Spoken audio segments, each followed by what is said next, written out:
us through this. Somewhere in a conference room far, far away, a vendor just said the magic words, "We support Z-Access." And in that exact moment, a call taker's monitor flickered, a CAD map sighed, and a responder in a stairwell whispered, "What floor is this again?" Today, we're doing a Z-Access reality check, plus a few other tales from the Crypt. Not horror stories like ghosts and goblins, the kind of horror where everyone did their part, everyone checked a box, and the outcome still failed in the field. And that's coming up next on TiPS, Today in Public Safety. Welcome to TiPS, Today in Public Safety, your go-to podcast for today's breaking stories and public safety news. Here's your host, Fletch, with today's tips.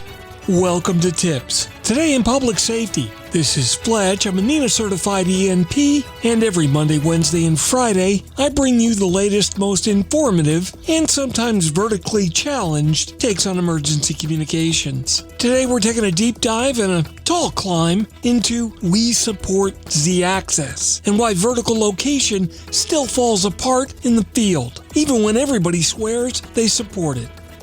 So let me say this as clearly as possible. Z-Access is not the villain. Z-Access is the idea we all want.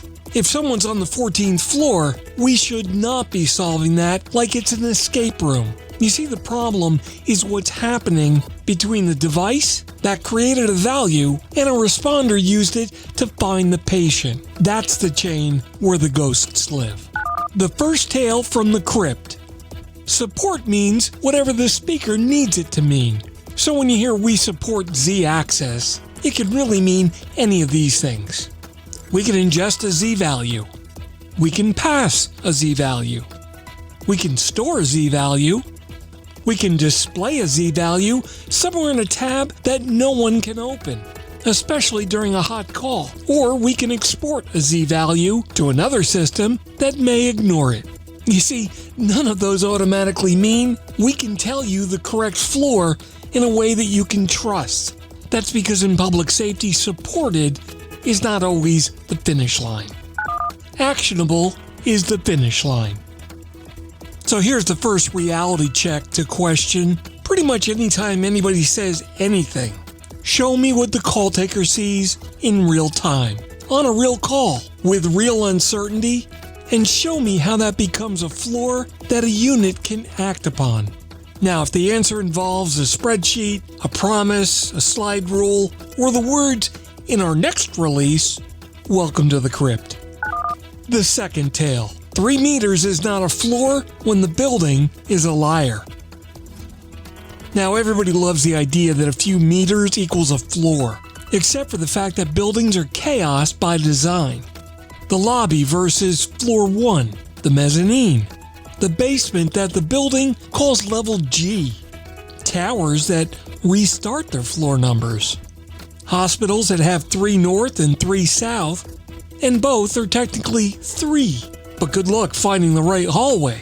So even if that vertical estimate is decent, turning it into floor 12 is not a math problem. It's a mapping problem. That means that the Z-Access number is only as good as the context wrapped around it. Reality check. Here's the reality check, and it's the heart of the whole episode. Vertical location fails in the field because the chain is fragile. A device creates a value and a network transports it. An NG911 element forwards it on, and a call handling platform displays it. A computer-aided dispatcher map will consume it, and a human interprets it. Finally, a responder will act upon it. Now, if any one of those links is weak, you get the same operational result: confusion. And the nastiest version of this is when the number looks confident, but shouldn't be trusted. That's the Crypt Keeper right there.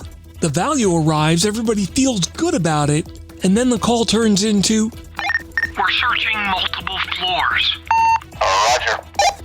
So in your environment, you do not just test whether the Z-axis is present. You test whether the Z-axis is usable under stress.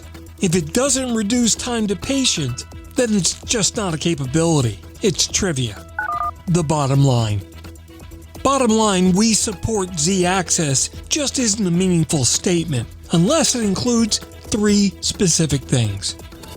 First is how you present it. If it's buried, it's dead on arrival. Second is how you qualify it.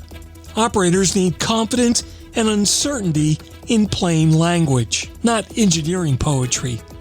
And third, how you translate it. Height is not a floor. Floor is a decision. That translation needs building context and 3D GIS maturity, not just wishful thinking. So the next time someone says, "We support Z-Access," just smile politely and then ask, "Awesome. Show me the floor. Show me the confidence. Show me how you prevent it from becoming a haunted number at 3 a.m. And that's how you keep the crypt closed." That wraps up today's episode of TiPS Today in Public Safety. Thanks so much for listening. For more updates and insights, remember to follow me on social media at Fletch911. And you can visit 911tips.com, where you'll find a complete archive of all of my previous episodes. My blogs are available online at Fletch.tv, and my professional website is at Fletch911.com. Stay safe. Thanks so much for listening, and if you're in public safety, thanks for what you do every single day. We'll catch you next time. Take care. You've been listening to TiPS Today in Public Safety, your go-to podcast for today's breaking stories and public safety news. Hosted by Fletch and available every Monday, Wednesday, and Friday. Catch past episodes on 911tips.com. Be sure to like and subscribe, and remember to join us each week for the latest on NG 911.